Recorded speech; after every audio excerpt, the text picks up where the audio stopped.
Bonjour tout le monde, mon nom c'est Alex Tirel, je suis chef du Parti vert du Québec et aujourd'hui nous sommes dans le comté de Huntington, au sud de Montréal, avec notre candidat José Brault. Et on est venu ici aujourd'hui pour une annonce importante du Parti vert sur les pesticides et sur l'engrais, en plus de l'agriculture. Donc sans plus tarder, je vais céder la parole à José qui va expliquer les propositions du Parti vert en la matière. Merci Alex. Alors, avant toute chose, je veux vraiment remercier Alex Tirel, qui est le chef du Parti vert, pour la confiance qu'il me donne. Et aussi me présenter, je suis José Brault, donc candidat pour les élections provinciales au niveau de Huntington. Et voilà, au niveau du Parti vert, le parti dans lequel je suis, nous avons une orientation qui est très particulière. On a une politique qui est très audacieuse au niveau de l'environnement et surtout dans la circonscription de Huntington qui est à 94%, une circonscription agricole à 94%, et dans ces 94%, on a une portion de 34% qui est forestière. Donc pour nous, au niveau de Huntington, c'est très capital l'enjeu de la transition écologique et surtout la dimension de l'accompagnement et du soutien au niveau de l'agriculture. Et cela passe par le bannissement, pour nous le Parti vert, de tout ce qui est pesticides, herbicides, parce que c'est vraiment des substances qui touchent à la santé, et ce sont des substances aussi qui détruisent nos sols, et puis aussi il y a des déjections de ces substances-là dans les lacs et dans nos courants d'eau naturels. Et tout cela pour nous, au niveau du Parti vert, c'est un enjeu véritable. C'est un enjeu véritable et on compte vraiment s'investir dès justement notre premier mandat, et ça tombe bien, notre chef de parti est là, il pourra en dire un peu plus. Mais dès notre premier mandat, on compte vraiment mettre un peu plus de 500 milliards au niveau de la transition écologique et environnementale.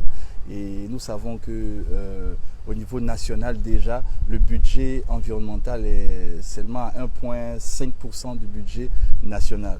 Donc pour nous, c'est un enjeu majeur et on va se donner les moyens de le faire, parce que nous croyons que tout ce potentiel agricole-là va permettre au Québec de pouvoir assurer l'avenir des générations futures. Alors je vais laisser au chef du parti. Merci José, puis évidemment très en ligne avec le programme du parti. Donc comme M. Brault a dit, on vise à bannir l'ensemble des pesticides, autant en milieu urbain qu'en milieu agricole, lors d'un premier mandat du gouvernement du Parti vert du Québec. Et on doit quand même faire ça parce que les gens sont en train de payer le prix de l'industrie agricole avec notre santé. On sait que des produits comme le glyphosate est maintenant reconnu comme étant cancérigène. Pourtant, on est en train de l'arroser un peu partout au Québec. On a un champ de maïs derrière nous ici, puis presque la totalité du maïs au Québec est arrosé avec le glyphosate. Donc, c'est quelque chose qui est dangereux.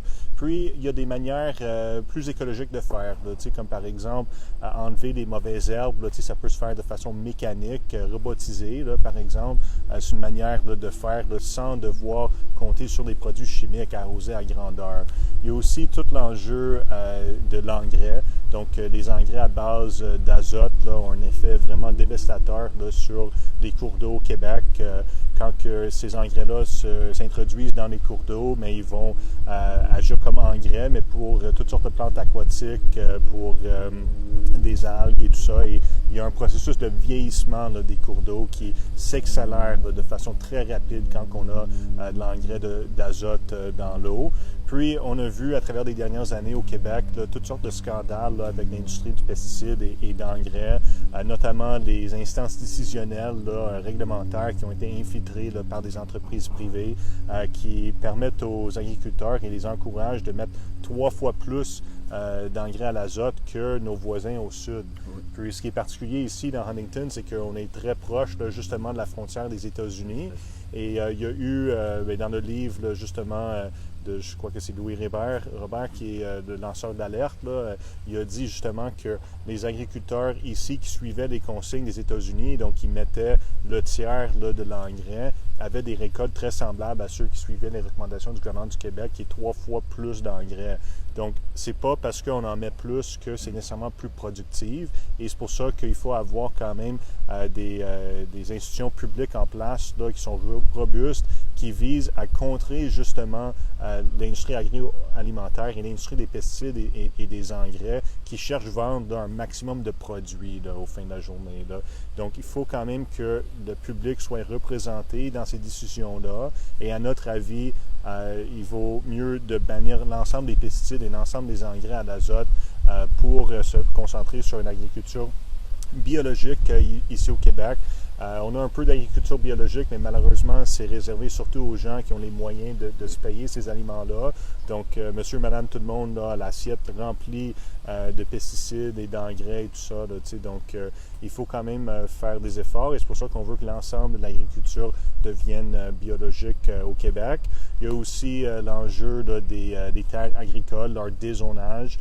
Il y a quelques jours, j'ai été avec notre candidat dans Marie-Victorin, Vincent Quimbello, à Longueuil puis à Saint-Bruno là, pour justement visiter des terres qui ont été dézonées, là, des terres que quand on regarde sur Google, on voit des champs agricoles et maintenant on voit des centres logistiques pour le camionnage et toutes sortes d'affaires. Là, donc, il y a un problème là, en ce moment au Québec. Là. On n'est pas en train de prendre soin de nos terres agricoles.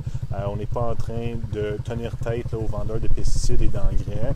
Et l'ensemble de la population est en train de souffrir des conséquences. Et, ce modèle-là n'est pas durable. Éventuellement, là, il va avoir des répercussions quand même beaucoup plus importantes qu'on voit à l'heure actuelle.